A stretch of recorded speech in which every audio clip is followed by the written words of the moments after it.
بسم الله الرحمن الرحیم. بنده سید جواد دعانویس هستم، معروف به ابو مانتیس. طبق کلیپ قبلی خدمتتون توضیح داده بودم که اگر استقبال باشه من مطالبی را از دنیای اجانب بهتون میخوام بگم، هرچند متاسفانه استقبال نشد، چون اسراری رو از اونا میدونم به عنوان کسی که باشون زندگی کرده، صحبت کرده، که در هیچ فیلم یوتیوبی، در هیچ کتابی، در هیچ PDF شما نمیتونید پیدا کنید و اینا رو نمیخوام به قیمت بیارزشی در فضای مجازی قرار بدم، ولی فعلا شروع کردم. اگر استقبال خوب باشه میریم به اون مطالب رو هم میگم. مقدمات رو امروز میگم. جن ها بر اساس اعتقاد به چند گروه تقسیم میشن که کلیات رو میگم. ببینید جزئی هم میشه گروهی اضافه که خداپرست معتقد، خداپرست گناهکار، سفلی بدون مزاحمت و شیطانی. خداپرست معتقد یعنی خدا رو میپرستن، اینا میتونن مسلمان باشن، یهودی یا مسیحی، که معمولا گناه هم نمی کنن، یعنی خیلی دقیقاً تو کار. خداپرست گناهکار بعضی از جن خداپرستن، گناه هم میکنن، یعنی میان با انسان ها درگیر میشن، مس انسان میکنن، یعنی خیلی مزاحم انسان ها نمیشن، ولی گاهی وارد دنیای انسان ها هم میشوند، یعنی شیطنت هایی میکنن. سفلی ها اینا خیلی مزاحمت ندارن، تا تحریکشون نکنی کاری یعنی ندارن، ولی اگر تحریک کنی بسیار قوی هستن. شیطانی این اصلا سیستمشون بر اساس مزاحمت جنود ابلیسن. اینها اختیار بسیار اصلا ندارن، اینا در شیطان بر اونا داره حکمرانی مطلق میکنه، مجبور هستن که انسان رو گمراه کنن تا کشته نشن. اونجا تنبیه بسیار شدید، این حرفا رو بر مبنای خود اونا دارم میگم. جنها بر اساس شکل اندازهای مختلفی دارن، 2 تا 3 متر، حتی میشه گفت حالا با مو، بدون مو، نمیدونم، دمدار، غیر دمدار، گوش دراز، گوش نداره، شاخدار، بدون شاخ، اینا رو میشه گفت، ولی دارم فعلا قدشو میگم.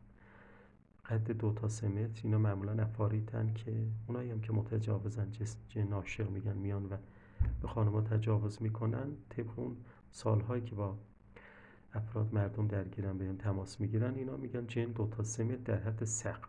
پس این 2 متری معمولا جن‌های متجاوز اینا هستن. جن‌های 1.5 متر که اینا بیشتر خداپرست و معمولی هن. جن‌های نیم متر تا 80 سانت که عمار مکان هستن، تو خیلی از خونه ها هستن، اینا مزاحمت زیاد ندارن. جن‌های 20 سانت که اینا پشت گردن میچسبن و اینا بسیار با حوصله و صبورن، ولی و بدبخت میکنن، اونجا میچسبن تا تحریک کنن خشم، شهوت، نمیدونم، غیبت رو در فرد.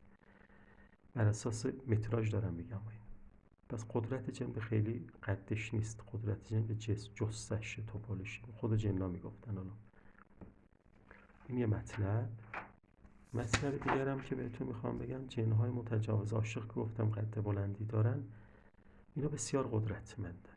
انسان در مقابل اونها اگر وصل به خدا و معنویت نباشه، واقعا دارم میگم 1/0 هیچ قدرت دفاعی نداریم، مگر اینکه خدا و ائمه معصومین و توسل و توکل به داد ما برسن، فرشتگان کمک کنن. افراد که درگیرن واقعا میگن اصلا نمیتونن، وقتی اونا دست و پاشونو میبنده، یعنی اون جن فرد رو تجاوز میکنه، طرف هیچ توانایی برای دفاع ندارد. اونا بسیار تندخو و پرمو هم هستن.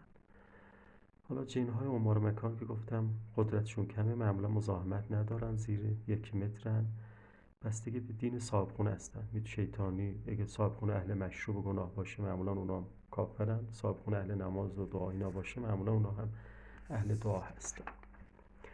اگر انشالله این کلیپ رو واقعا استقبال کنید، لایک کنید، حالا هر چیزی که معنا باشه، ببینم علاقه‌مندید، خیلی مباحث دیگر هم سری بعد براتون توضیح میدم. جن عاشق ساعت‌ها حرف دارم، غذای از جن چی میخورن، چه چیزی‌هایی دوست دارن، بچه دار شدن انسان از جن ماده یا بچه دار شدن جن نر از انسان، خیلی حرف توشه.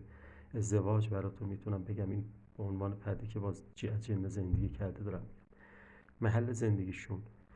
بعد تو کامنت ها بنویسید واقعا چه سوالاتی دارید، از کدوم موضوع براتون بیشتر توضیح بدم. ببینم علاقه‌مند هستید، مباحث رو باز میکنم. فعلا مبحث باز نشده، سر فصل رو دارم میگم.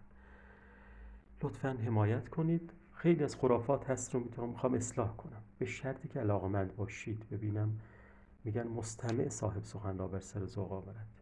ببینم واقعا علاقه‌مند هستید، اینا رو میام و باز میکنم، یک سری خرافات رو اصلاح میکنیم، بفهمید که آقا اینا خرافات. خب حرف دیگه ای ندارم و شما رو به خدا میسپارم.